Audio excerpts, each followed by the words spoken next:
Doutor, como as abelhas entraram no Brasil? As abelhas europeias com ferrões entraram no Brasil em 1839 vieram da Europa, tanto é que o nome é europeia, e não só as abelhas, como as vespas, os marimbondos e algumas formigas, são da ordem das Hymenopteras. Em 1957, em campos de pesquisa em São Paulo, houve uma evasão, saíram vários enxames acidentalmente e povoaram todo o Brasil, à procura de regiões úmidas, quentes, onde misturaram-se com outras raças e são as chamadas abelhas europeias africanizadas, que foi a abelha que causou a morte do indivíduo que nós necropsiamos. Doutor, agora quais os perigos que elas oferecem à população?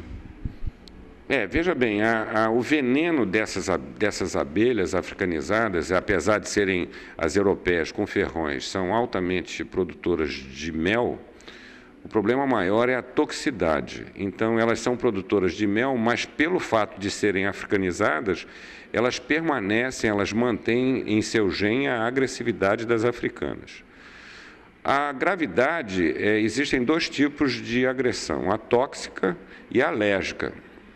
A alérgica, se o indivíduo tiver predisposição a episódios de alergia, não precisa muita, basta 1, 2, 3 picadas que ele já vai sofrer. Pode sofrer, sendo potencialmente alérgico, ele pode sofrer um choque anafilático, ter um edema de glote e morre rápido. Nesse caso, a causa-morte que nós determinamos a essa vítima não foi alérgica, foi o volume de veneno inoculado, que é um mecanismo muito sensível. Quer dizer, o inseto tem no seu abdômen posterior, tem o ferrão que é serrilhado, esse ferrão vem acoplado a um grupo muscular e esse grupo muscular é uma glândula que secreta o veneno. Tanto é que cada vez que um ferrão é introduzido à pele de suas vítimas, ele é introduzido de 2 a 3 milímetros.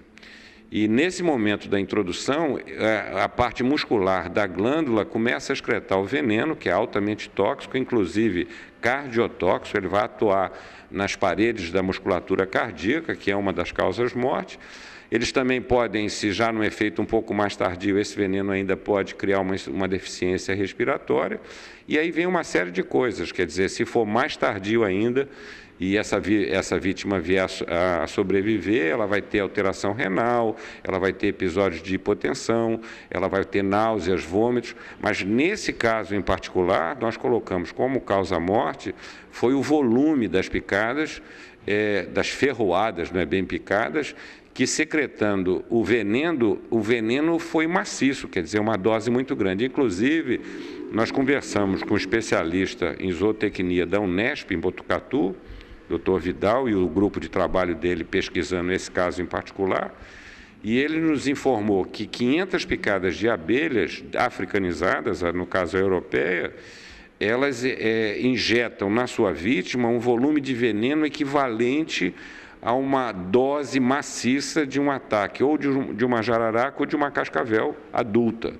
Quer dizer, é letal. Essa vítima tinha 81 anos, quer dizer, deve ter outras doenças de base, hipertensão, diabetes, que não nos cabe esse tipo de pesquisa, mas nós tínhamos que determinar ali, naquele momento, a causa-morte. Então, a causa-morte para a gente foi uma intoxicação exógena por envenenamento maciço, quer dizer, o volume de ferrões que compunham o pescoço, face, nuca e o tórax proximal, o restante foi menos picadas, porque provavelmente foram preservadas pelas vestes. Esse volume de veneno injetado foi suficiente para matar instantaneamente a vítima, no caso, esse senhor que nós necropsiamos.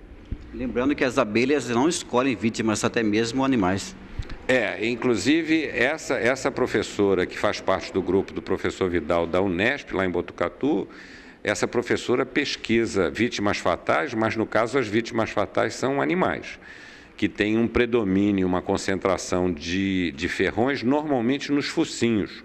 Por quê? Porque o restante do corpo é protegido pelos pelos, então fica mais difícil. E, inclusive, necrópsias feitas com hemorragia. Nesse caso em particular, veja bem, quando você tem uma picada de um pernilongo, O pernilongo, ao picá-lo, como ele é um inseto hematófago, ele se alimenta de sangue, se ele não injetar um anticoagulante, aquele tubinho que ele vai aspirar o sangue fica entupido. Então, aquela sensação que arde quando o pernilongo lhe morde ou lhe pica, aquele ardume está relacionado ao anticoagulante que é injetado. No caso das abelhas, tem outras características. Também em volta dos ferrões, vários deles apresentavam microhemorragias, também relacionadas à toxicidade do veneno e à injeção de provavelmente uma substância que também é anticoagulante. Então, o que acontece? Nesse 1 minuto em que os ferrões estão secretando logo após ser destacado do corpo da abelha, e a maioria, esses ferrões que atacam as vítimas são por fêmeas, não são por machos, o que vai acontecer? Se você conseguir tirar os ferrões em menos de 1 minuto, você não é que vai ter uma chance, mas o volume de veneno que vai ser injetado no corpo da vítima, no caso humano, seria menor. O problema é que ninguém sabe desse tipo de informação. Então, quais são as orientações que são dadas?